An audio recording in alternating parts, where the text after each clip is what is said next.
Hello good morning friends. कल RRB technician की answer की आई है और बहुत सारे लोग खुश होंगे, राइट।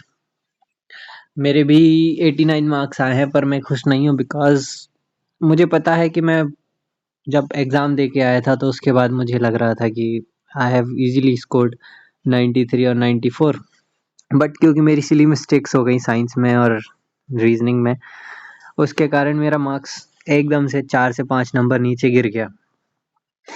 तो इस वीडियो में मैं आपको बताऊंगा कि मेरे 89 मार्क्स आए हैं, तो हाउ मतलब आप कैसे 90 प्लस मार्क्स ला सकते हैं। बिकॉज मेरी सिली मिस्टेक्स हुई हैं और यदि वो सिली मिस्टेक्स नहीं होती, मैं क्वेश्चन ध्यान से पढ़ लेता थोड़ा सा और तो मेरे भी अच्छे मार्क्स आ जाते, 90 प्लस तो आ जाते। अभी तक मैंने बहुत सारे एग्ज़ाम्स दिए हैं, बहुत सारे एग्ज़ाम्स में मेरे 80 प्लस मार्क्स आए हैं, बट कभी 90 प्लस मार्क्स नहीं आए हैं। इस एग्ज़ाम में कॉन्फिडेंस था मुझे कि मेरे मार्क्स आ जाएंगे 90 प्लस। एंड व्हेन आंसर की आती है तो उस टाइम पे स्टार्टिंग में तो मैं खुश था, पर धीरे धीरे जब मेरी रैंक नीचे गिरने लगी तो मुझे डाउटफुल केस लगने लगा, और अभी भी मुझे डाउटफुल लग रहा है कि क्या मेरा सिलेक्शन होगा 89 में कि नहीं। तो सबसे पहले मैं रैंक मित्रा पे आपको अपने मार्क्स बता दूं। ये मेरा 9th को फर्स्ट शिफ्ट में एग्ज़ाम था भोपाल में। मेरे 89.02 आए हैं। मेरी ओवरऑल रैंक 307 है। खैर ओवरऑल रैंक से कुछ फ़र्क नहीं पड़ता है बिकॉज आप जोन के बच्चों से लड़ रहे हैं। तो जोन रैंक मेरी 48 है और SNT signal and transmission 12th PCM जिसका होता है वो उसका फॉर्म एलिजिबल होता है, तो मैं उसके लिए एलिजिबल हूँ और बस उसकी 30 वैकेंसीज़ हैं जिस पोस्ट के लिए मैं एलिजिबल हूँ, 24 जर्नल से और 6 EWS से। तो इसमें ओवरऑल रैंक 48 बता रही है, पर क्योंकि ऐसे बहुत सारे कैंडिडेट्स होंगे जिनके मार्क्स मेरे से ज़्यादा होंगे, वो प्लम्बर कैटेगरी में होंगे, इलेक्ट्रिशियन कैटेगरी में होंगे और अलग ट्रेड्स में होंगे, तो शायद मेरा सिलेक्शन हो सकता है, but I am not sure because only 30 seats हैं एंड जर्नल की 24 हैं। मेरी ओवरऑल रैंक 48 आ रही है, तो शायद सिलेक्शन इज़ डाउटफुल, बट ये सिलेक्शन हो सकता था, मुझे पता है। और हर बार मेरे साथ यही होता है कि मैं अपनी सिली मिस्टेक्स के कारण मेरे मार्क्स बहुत कम आते हैं एज एक्सपेक्टेड। मेरी कैटेगरी रैंक 7 है और EWS से सिर्फ 6 वैकेंसीज़ हैं SNT की, पर क्या पता किसी को शायद कोई और ट्रेड से हो तो मेरा सिलेक्शन हो जाए। बट ये मेरे मार्क्स हैं। मेरे मैथ्स में पूरे में से पूरे थे और मैं रीजनिंग में भी श्योर था कि मेरे पूरे में से पूरे मार्क्स हैं, बट एक गलती हो गई। और अभी मैं आपको गलती भी बताऊंगा कितनी सिली मिस्टेक हुई है। साइंस में भी मेरी 3 सिली मिस्टेक्स हो गई। मैं ऐसा क्यों बोल रहा हूँ कि सिली मिस्टेक्स हो गई? आप बोलोगे इतने अच्छे मार्क्स तो हैं, ये फालतू में वीडियो बना रहा है और अपना आपको बहुत होशियार बताना चाहता है, पर नहीं। मैं बता दूं कि मैं पिछले 2 ढाई साल से और बल्कि 3 4 साल से मैं 6 to 10th क्लास के बच्चों को 6 6 7 7 घंटे पढ़ा है मैंने। तो मेरी NCERTs मुझे रटी हुई हैं, मैथमेटिक्स साइंस और इन सब की मुझे रटी हुई हैं। और मैंने फिर बाद में फिर कोचिंग छोड़ी बच्चों को पढ़ाना। अभी मैं सिर्फ 1 घंटे पढ़ाता हूँ बच्चों को और सिर्फ मैं 6 से 8 घंटे रेगुलर पढ़ता हूँ।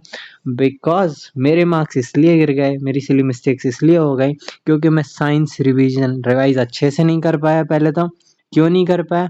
बिकॉज मेरा MP पुलिस का फिजिकल था 10 मार्च को और 9 मार्च को मेरा ये पेपर था।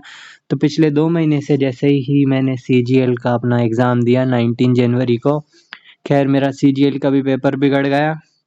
उसके बाद मैंने सिर्फ फिजिकल पे तैयारी पे फोकस किया, 2 घंटे में देता था। उसके बाद मैं पढ़ाई करता था 5 6 घंटे की, पर क्योंकि 2 घंटे देने से मेरा शरीर अंदर ही अंदर बर्न होता था, तो उसके कारण मेरी नींद भी पूरी नहीं होती थी। तो because of that there are many reason. सी बहाने बनाने को तो मेरे पास इतने बहाने हैं कि मेरे मार्क्स इसलिए नहीं आए, इसलिए नहीं है, इसलिए नहीं आए। अभी मैं आपको आंसर की भी दिखाऊंगा अपनी, तो आप बोलोगे कितनी सिली मिस्टेक है, कितनी सिली मिस्टेक्स की इसलिए मेरे मार्क्स इतने, मतलब जो आई डिजर्व मोर। इनफैक्ट जो कि भोपाल का टॉपर है जिसके 94 मार्क्स हैं, यदि मैं शायद फिजिकल नहीं देता MP पुलिस का और सिर्फ इस पे फोकस करता तो मैं शायद उसको पीछे छोड़ देता। एंड सबसे बड़ी बात ये है कि मैंने मॉक नहीं लगाया इस पेपर के लिए, और मॉक्स आर वेरी इंपॉर्टेंट, क्योंकि जो नर्वसनेस रहती है वो मॉक दे दे के PYQs वो दूर होती जाती है। तो मुझे मॉक देने का भी टाइम नहीं मिला, सिर्फ मैं पढ़ता रहा, अपनी चीज़ों को इम्प्लीमेंटेशन नहीं कर पाया। तो सबसे पहले मैं तो आपको सिली मिस्टेक्स बता दूं अपनी, मेरी सिली मिस्टेक्स कहाँ कहाँ हुई हैं। सबसे पहले तो क्वेश्चन 47th में मेरी सिली मिस्टेक हुई है रीजनिंग में। मैं आपको 47 क्वेश्चन में ले चलता हूँ।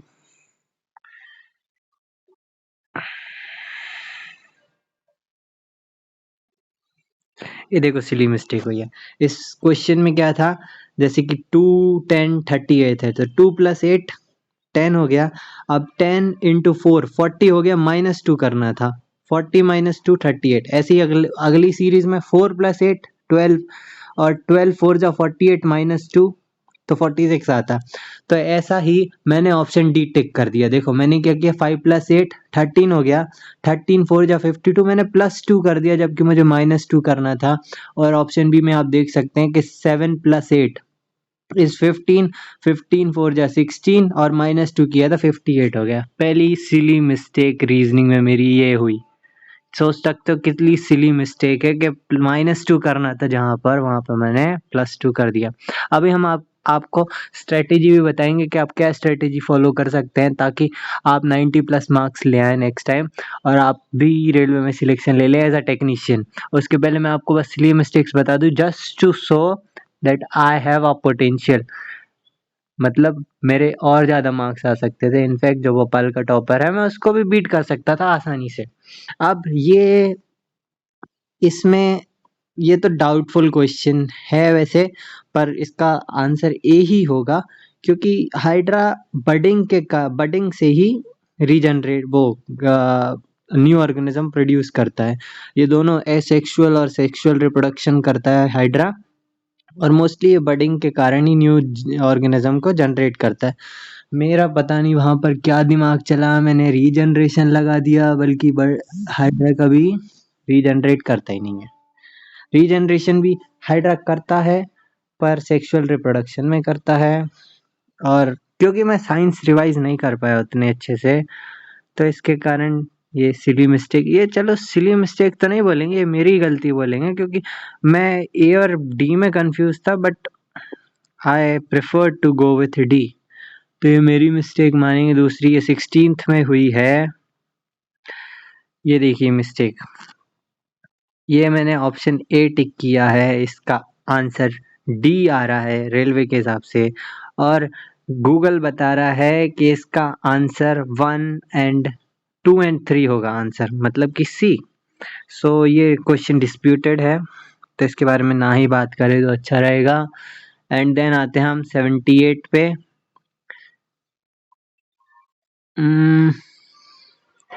78 क्वेश्चन, एपिथेलियल टिश्यू।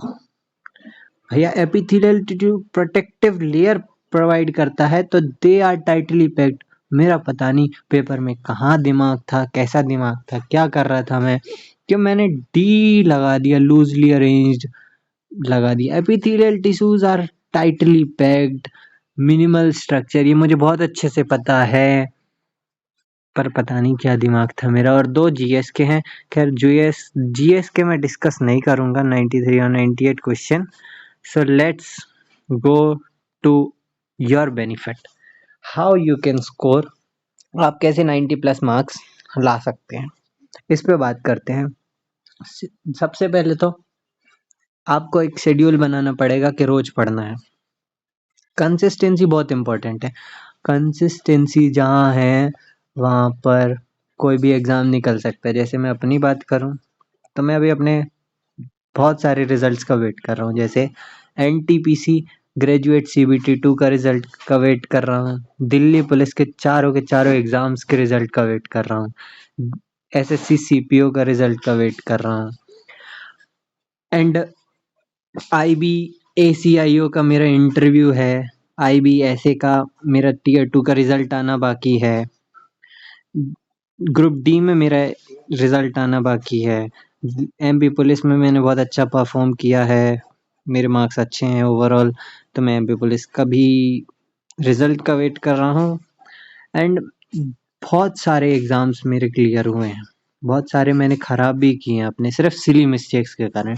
तो आप सिली मिस्टेक्स ना करें, तो उसके लिए क्या, जितने से ज़्यादा मॉक अटेम्प्ट कर सकें, खास करके पीवाईक्यूज प्लीज़ अटेम्प्ट।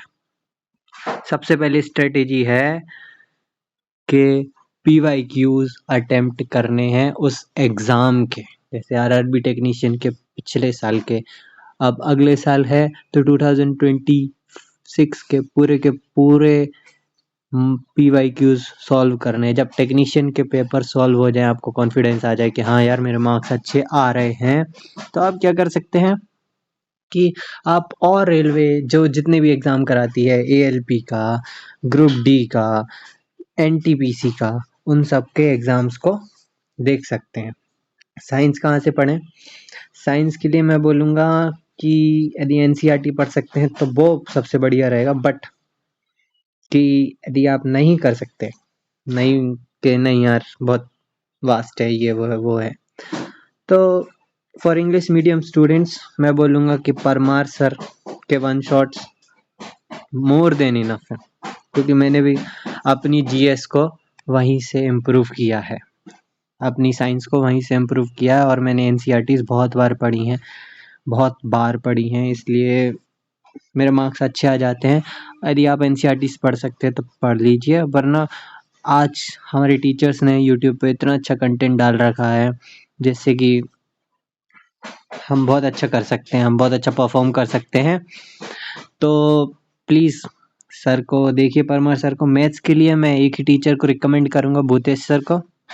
उनके 12-12 घंटे के, 8-8 घंटे के वीडियोस डले हैं हर एक टॉपिक के, ज्योमेट्री के, इसके उसके, या तो क्विक रिवीजन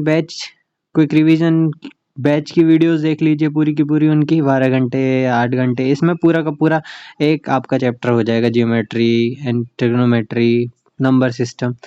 और आप उनके 5 ईयर टीसीएस पैटर्न्स सीजीएल के भी लगा सकते हैं, वो उसमें ही वीडियोस हैं।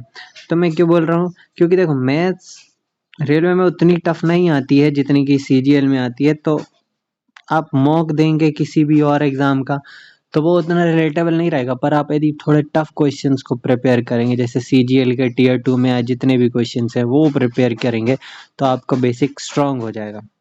जीएस रीजनिंग के लिए मैं यही बोलूँगा कि प्लीज़ रीजनिंग के लिए सिर्फ पीवाईक्यूज पे ही डिपेंड रहिए, एक्स्ट्रा पढ़ने की ज़रूरत नहीं है रीजनिंग, सिर्फ मॉक अटेम्प्ट करिए पीवाईक्यूज के, जितने से ज़्यादा हों आप अटेम्प्ट हो, और जो गलती हो रही हो, जो टॉपिक वीक लग रहा हो बस उसको पढ़ लीजिए, बाकी आपका काम हो जाएगा।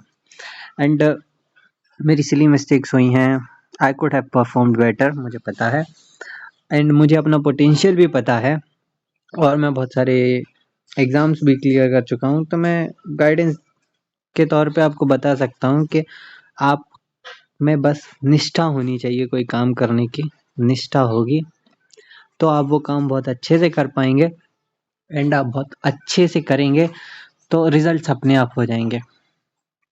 And thank you, this was my technician strategy. आपको अच्छी लगी हो तो लाइक करें, शेयर करें और सब्सक्राइब करें, एंड आप अपना score please please please share कीजिए, और खासकर आप यदि भोपाल जोन से फॉर्म भरा है आपने, तो आपका कितना स्कोर आया कमेंट में बताइए, सो दैट हम प्रेडिक्ट कर सकें कि क्या कट ऑफ रहने वाली है। और आप अपनी स्ट्रेटेजी भी बता सकते हैं कमेंट में, क्या पता आपकी स्ट्रेटेजी मेरे से बढ़िया हो तो मैं उसको इम्प्लीमेंट कर पाऊँ, या इन फ्यूचर जो भी नए बच्चे आने वाले हैं वो इस गाइडेंस को फॉलो कर पाएँ। Thank you.